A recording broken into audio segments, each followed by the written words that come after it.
Happy holidays, friends. Welcome back to my channel. My name is Jules, and this is the start of a Christmas romance vlog. So I have already started the Christmas Kisses and Cookie Crumbs series that is on Kindle Unlimited, where they are releasing a book every 2 days. So the first book came out on November 29th, and I did already read that one. That was The Christmas Tree Connection, and I gave that one 3 stars. It wasn't really heavy on the romance. It was more just the couple working together, which they weren't even a couple to begin with, but the guy and the girl were working together to kind of help promote the guy's new Christmas tree farm. And she makes Christmas ornaments. So he asked her if she wanted to sell her ornaments at his Christmas tree farm to try and bring in some business. And then they just kind of hashed out this big business plan. And then she also has a business endeavor that she is wanting to do, but she didn't know how to get it off the ground. And then he ends up getting a connection that's going to help her with her business. So basically they spend a lot of time together helping each other figure out their business plans, and then obviously a romance happens in the process. So it was pretty good. And then the second one came out yesterday. I read half of it. They are pretty quick. They are less than 100 pages, but there's no audio for them. So I'm just reading them on my Kindle. So I'm basically taking 2 days, 1 or 2 days to try and get them read. I don't want to get behind. So I'm going to finish that one today. That one is Cocoa Lights and Christmas Nights, I think. I can't off the top of my head. I'm just guessing, but I'm only 20% into it, so no thoughts on that one yet. But I did start Snowed In for Christmas. I'm 30% through this one, and I am having a really good time with it. I love the banter between the two. So Becca is a sorority mom, so basically she stays at the sorority house with the girls and basically babysits them and whatnot. And her neighbor is the college football coach, who is a Grumposaurus. And Becca has been told that she's a little too much. So she talks a lot and just kind of is always go, go, go. And at some point in the past, Becca and Harrison shared a very steamy kiss, and then he ghosted her. So they really don't talk, and she kind of avoids him. And it is the holiday season, and all the sorority girls are gone, and she is staying at the house. And then a big snowpocalypse happens, and her and Harrison have to basically stay together to survive this storm. So that's kind of where we're at now. She is staying at his place.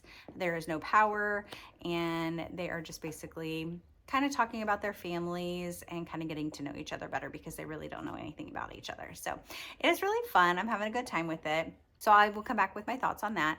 I don't know how many books I'm going to read for this vlog. I have a lot of Christmas rom-coms on my list. I had to take a pause for a second. My dog ate one of my earbuds. At least it was a cheaper pair. He ate one. I had an earbud in, and so to record, I had it sitting down in front of me, and apparently at some point, he snuck his way in and stole my earbud and was chewing it, and I thought he was just chewing on a bone. It was my earbud. I lose earbuds all the time. I just do, because I always have them. Like, I constantly have an earbud in my ear. I know that's not good for me. I switch it up though, but I don't ever have both of them in. I always just have one or the other, and then I carry it around in my pocket, and then sometimes it gets taken out and sat down somewhere, and then I lose them. And so I have like $25 earbuds off Amazon, and I have over the past year accumulated like 4 or 5 pairs of them. However, I have lost at least a couple of them. Now the dog just ate one. So I think I'm down to like maybe 2. And so I guess I need to put that on my Christmas list for some more earbuds. This is why I don't buy expensive ones. No, not in this household, because they will get lost or they will get eaten. Back to what I was talking about. I don't know how many books I'm going to read for this vlog. If you saw my December TBR, then you know there's a lot of Christmas romances on my list to get to this month. I'm probably not going to get to all of them, but I do also have other vlogs I want to work on, and so I don't want to draw this out like all month. For me, that is just hard to keep track of. I don't know how people keep track of vlogs for like an entire month and then post it. So I will probably just read 2 or 3 books for this vlog, and then I will post that and then start a new one when I start more. So I am off today, and me and my daughter are gonna go have breakfast, and then we're gonna go to Hobby Lobby because I need to look for something for a craft I would like to do. So I also do love crafting. and I'm kind of getting in the mood. I made a little Christmas tree garland. It was like a craft kit that I got through Magnolia Company. It's like a chalk paste stencil company. And so that was a lot of fun, and that kind of got me in the mood to want to craft. But I am planning on making some ornaments for some of my friends to mail those out. So I need to go find some ribbon for it. There's a high chance that you will see crafting and baking in a lot of my vlogs this month, because the holiday season is when I love to do those things. So I will check back soon. Bye. Good morning, friends. I'm back with an update with the Grinch. We're chilling. So I finished Snowed In for Christmas this morning. It was such a cute book. I really had a good time with it. So where I had left off yesterday was they were at Harrison's house, taking shelter from the storm, getting to know each other. They hadn't had that conversation about like why he ghosted her until later. And it does come out, and it's not like a super bad reason. It was just a misjudgment on his part. So obviously they're in close proximity because they are trying to keep each other warm with their body heat. And then, you know, one thing leads to another, and there's spice. So there are a few spicy scenes. Harrison does feel envious of Becca's relationship with her sorority girls. So they do go back over to her house to like kind of check on things and make sure no windows got broken or anything. And it's still blizzard out and they can't go anywhere. And the girls had left her Christmas presents. And she was like, I told them not to leave me any presents. And so she was just very excited about it. And then he was kind of like wishing that he had that not that he wanted gifts, but wishing that he had that relationship with his team, his football boys, and he just doesn't. And they kind of do go across that conversation about that he's a grump, and he's like kind of reflecting on that, and like about how people have told him he's not approachable, like on his team, that, you know, that he's not an approachable coach, or that, you know, he always just looks like he's not having a good time and things like that. So just like a lot of reflection on himself. So in the story, we get each of their perspectives, but you also get like internal processing from them. So their internal monologue, and then also like them talking to each other. So I really enjoy that aspect of it and how they reflect on themselves. So they have had the conversations about like their family and the really. Let's try this again. So while they're snowed in, obviously they are having the conversations about family and like growing up. And Harrison talks about his relationship with his brother and mother and sister. And like the distances that they have and issues that they have. Becca's an only child, so she obviously talks about not having a sibling and what it was like with that. So since they're snowed in, Becca can't get to her family's, and so he invites her to go to his sister's because his sister doesn't live very far and he has a four-wheel truck, and he's like, we can get there. It's just like, you know, across town. And so they go to his sister's, and she meets, you know, his family or whatever. So there's some conversations that are overheard, but it's only part of conversations that are overheard. So there's a misunderstanding about like what is actually happening with them when their relationship. Originally, they had just agreed upon that they were just going to have like a blizzard fling, right? But obviously things are getting deeper than that. And so, you know, we just go through the normal misunderstanding about what each other wants, and then they kind of go their separate ways once the blizzard's done. So something does happen with one of his football boys, and so he kind of gets taken away for a few days with that, and then it's obviously her thinking he's ghosting her again. So another misunderstanding, but then obviously they do come back together and they talk about what they actually want with each other. So I'm gonna settle on 4 stars, which actually surprises me. Because I figured I was gonna like rate holiday romances around that three-ish mark on most of them, but I had such a fun time with it, and I did like the storyline and their connections and their personalities and everything. So I definitely recommend picking this up if you want a lighthearted romance, fun banter, but also a little bit of deeper topics thrown in, not too heavy, but then there is also spice. So if any of that intrigues you, pick it up. I don't know which romance I'm going to pick up next, but I will let you know when I decide that. And I literally just said I didn't want to get behind on the little Advent novella rom-coms that are coming out. And I still haven't finished the second one. And now the third one just came out today. So, and I think it's because I'm not loving it. I think it's because I'm not loving it. And I think I might just not be a novella reader, you know, or a short story reader. I don't know if that's my jam. I guess we're going to find out. I'm going to give it at least a couple more to see how they are, because the first one I gave a 3-star. This one is probably going to be a 3-star or less. I'm not having a good connection with the characters right now. And maybe it's because, which surprisingly, maybe it's because they're older. The main characters are, I'm talking about like 50s and 60s. And I guess I just don't, which I'm older. I'm pushing that 50 line, right? But I guess I just don't envision that in a romance. I have a hard time with that, which I know older people can have romances for sure. I can't envision it because it's not something I mean, let's be honest. If anything happens to my husband and I am single, I am staying single. Okay. For forever. So I guess I just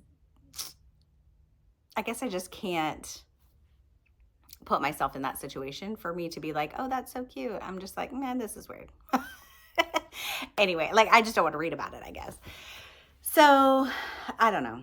I'm going to give myself a few more of these novellas to see, and then if they're all just kind of average 3-star, I'm not going to finish any of them. I do still want to read the Under the Mistletoe romance collections, the short stories, but I have the audios for those, which sometimes helps, and they're also popular romance authors, so I'm probably sure I'm going to love them more. Anyway, I will come back when I have some more thoughts about something. Hello friends, I am about to do day 4 of my puzzle. It is starting to look really cute. I wanted to update you guys with what I started, so let me show you. I started the Christmas Crush. Y'all, this is so cute. I love it. So I'm about halfway through. I'm on page 136. So we have Lawrence, and he owns a small business bakery. And then we have Elena, and she is a marketing executive for this like big cookie chain. And the big cookie chain is trying to open a store in his town, which is not very far from like where she's working at. I think it's like less than an hour away. And so her boss has sent her to the town to one of their town meetings to try and basically persuade them to make sure they approve the opening of this cookie shop. He obviously goes because he wants to put his 2 cents in, because he is worried, obviously, if a big cookie chain comes in, it's going to take away from his business and his livelihood. So he goes, of course, he sees her, doesn't know who she is at first, and he's like, ooh, who's this pretty lady? And then, and of course, she's kind of the same too. Cute guy. And then, of course, he stands up to speak. And then they're like, oh. So Elena does not really like her job. And she doesn't like her boss. Her boss is a big fat jerk. And so she doesn't even really like doing what she's doing. So Elena's father owns a law firm, and both of her brothers work at this law firm. They're attorneys, and she did not want to be an attorney. So she wants to actually do something else more creative.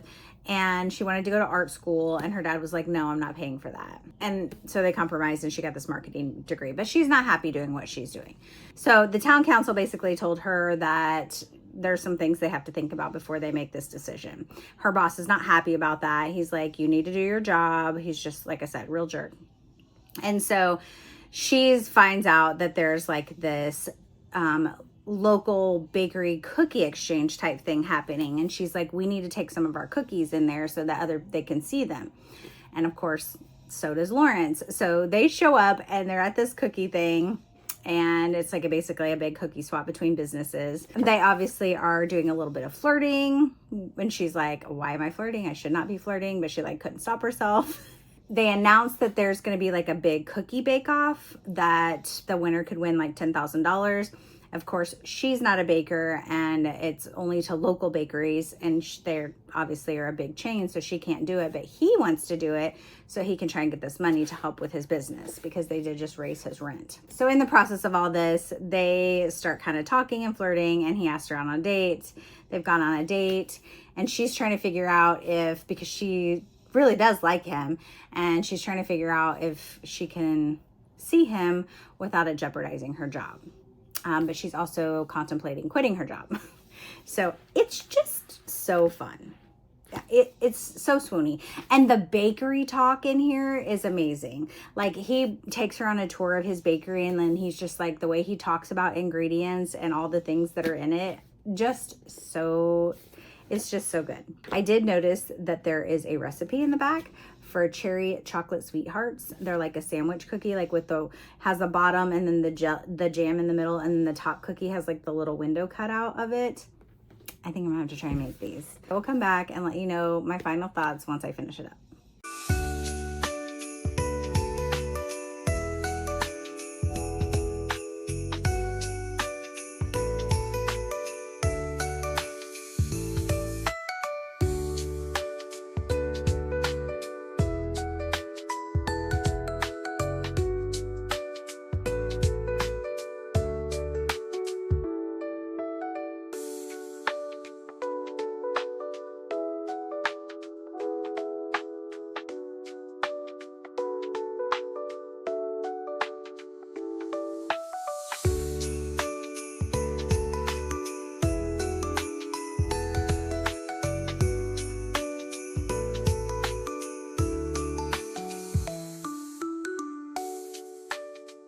Hello friends, I'm back with some updates, but first I wanted to talk about the tea that I'm trying. Is this cup not the cutest? This is the perfect Christmas tea cup.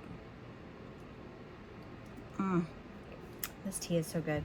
So forever and ever, like a year, I have been wanting to try David's tea.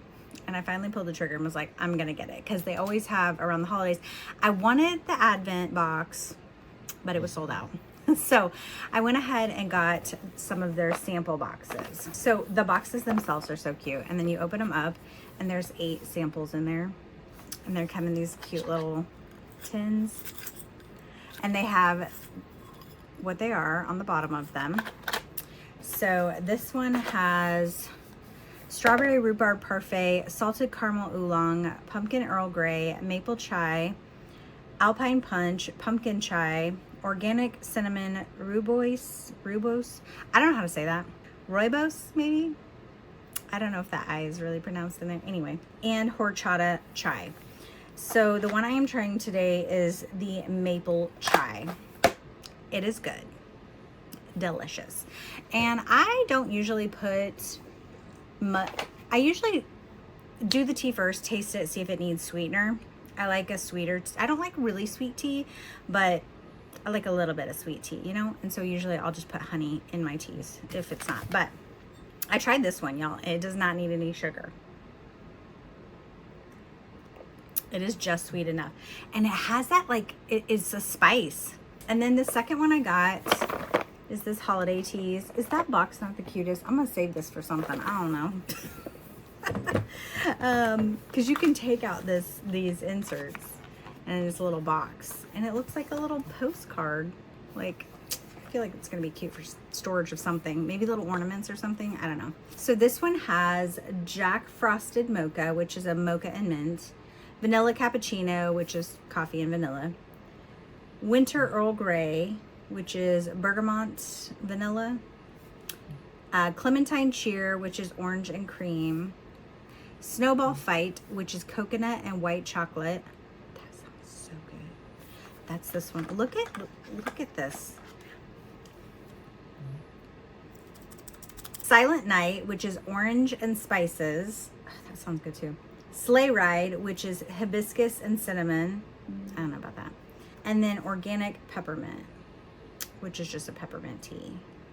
And then this flavor I wanted to try, it was not in any of the sample ones, so I got this. It's a gingerbread toffee. So I just got a bigger one of this, so hopefully it's good.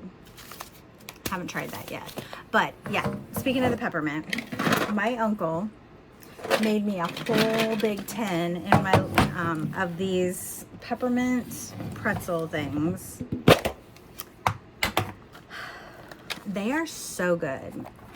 So this is gonna stay on my desk. And that's gonna be my little snacky snacks. Okay, so enough of that. Tea, candy. Now let's talk about the books. I finished The Christmas Crush. I absolutely adored this book. 1000% give it 5 stars. Highly recommend. So as we had mentioned, Elena and Lawrence started dating and she was hoping it wasn't going to affect her job.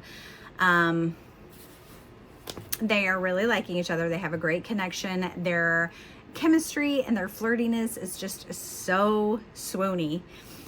It is a clean romance, so there's no spice at all in this. I mean, it does hint, you know, that they have relations, but that's it. I mean, there's no, you know, besides smooching, there's nothing. So obviously something does happen with her job and a miscommunication happens and they do get in a fight. He assumes something and she doesn't like the way he reacted to it. And anyway, it was a little argument, but obviously things work out. And I loved the ending. I loved how everything wrapped up. It was so good. And I am planning on making these cookies. So hopefully I can make them for this vlog. If not, you may not see a clip of this until my next romance vlog, because I've already started the next book and I'm probably not gonna have time to make these cookies at least until tomorrow or the weekend. So we'll see. But I'm definitely making these cookies and I'm keeping this book. This is the first book that I have like wanted to keep of a Christmas romance, like on my shelf. I mean, it has a recipe in it and it's probably something, I feel like I could read this every year and I would love it. And then the last book I'm picking up for this is The Christmas You Found Me. I started it. I'm tabbing it. This is Gwen's pick for the book club. I did want to tab stuff in case there's anything that I wanted to discuss when we do our book discussion, but please tell me why I'm only 45 pages into this and I've already cried like twice. It's so emotional. So this is basically the fake marriage one. The dad has a little girl who needs a new kidney. She's recently divorced. She has this farm that she's taking care of, and her friend puts out so when she gets divorced, you have like so many days before the divorce papers are signed, before it's official. So then the day it was official, her friend, I guess, works at the newspaper and put out this ad as a joke, you know, seeking, you know, whatever husband. And he answers the ad. He actually thought it was real and it was a joke, but then he explains the situation. And so, yeah, they are a marriage of convenience. So they just got married and they are just moving into the house and it's kind of awkward and things, but it's already so good. I've heard so many good things from my friends that have already read it. So I will definitely come back when I have more thoughts, when I'm a little further into it. Hello friends, I'm here with a car update. I am on my way to return a couple of library books and to go grab dinner. But I wanted to give you a quick update on The Christmas You Found Me. I am 60% through. I am enjoying it. It's definitely a heavier read, for sure. Not so much a romance right now. Obviously, we have a marriage of convenience for insurance purposes for his daughter because she needs a kidney transplant. So, obviously heavy on a child, you know, with a life-altering disease that could be possibly dying. We also have heavy on a divorce situation where the ex-husband is obviously not too much of a nice person. He very much basically took her for everything. He is not happy that she married this guy and basically is saying it's not your problem. Why are you dealing with it? So she does end up telling her ex-husband, you know, very little, but basically that the daughter's sick and she is helping them out. She wants to help them out because he was thinking that she was cheating on him and had been seeing him while they were together since she got married so quick after the divorce. And she's like, no, I literally just met him. Not that it's any of your business is basically what she's saying. The daughter Emma is not feeling well. She's gone to the hospital. She's having to have dialysis more frequently than she was. I was not prepared for the Alzheimer's representation in it. So her father is in a memory care facility because he has Alzheimer's, and he put himself there. So basically, when he was able to make the decisions, he knew that he would get to a point where he wouldn't be able to take care of himself, and he chose to go into a facility, and then basically told his daughter, stop coming to see me once I don't know who I am or know who anybody else is, which she's not doing. So there's just some talks, and there's some phrases in there that she says about how it's her father, but it's not really her father. And I am constantly saying that about my mom. Like, that is my mother, but it's not my mother, you know? So kind of hitting heavy on that. And I wasn't expecting it.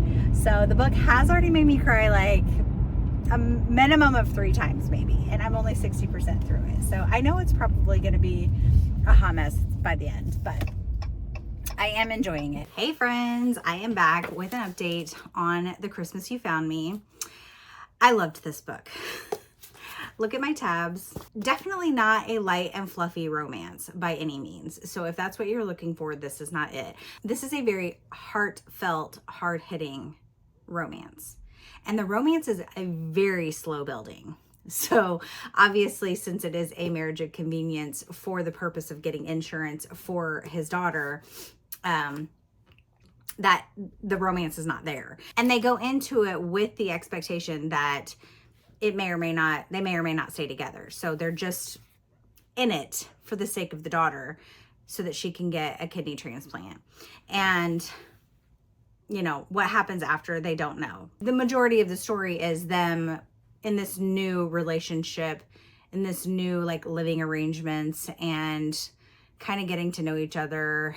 And basically, he's working the farm. He's helping her work the farm. She doesn't have anything. After her divorce, husband took everything. You know, the ex-husband took everything. So basically, she just has her farm. And she can't pay him, obviously, so he is working at a different job site, but he's also helping her at the farm. So they're both working very hard while also trying to take care of the sick daughter. It did make me cry a few times. It did. And obviously, toward the end, you know, you go through it. It goes through it. So just know that if you pick this up, it is an emotional read, but throughout the story, there are some very sweet moments, endearing moments, funny moments. So I definitely recommend picking this up, but also check the content warnings because I didn't. I still would have picked it up. And Gwen's like, it's not my fault. It's literally in the beginning. I don't know why I don't ever read those pages. Like literally, I need to start doing this. I need to actually start reading, you know, the dedications, because there's a very heartfelt dedication in the front, you know, and then there is a quote from Winnie the Pooh.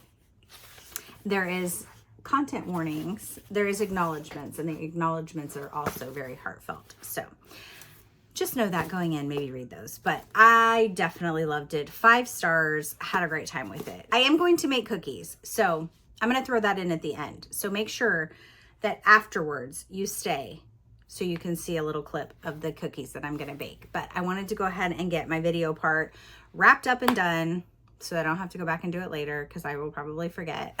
So just know I am about to go to the grocery store and stock up on all my baking stuff and then make some cookies. To recap, Snowed In for Christmas, 4 stars. Christmas Crush, 5 stars. The Christmas You Found Me, 5 stars. Highly recommend picking up every single one of these books. So if you don't have time to add them to your holiday reading this month, put them on your list for next year. You will not regret it. So let me know in the comments below if you have read any of these books and how you liked them. And until my next video, friends, be yourself, be awesome, be kind. Cue the cookie making.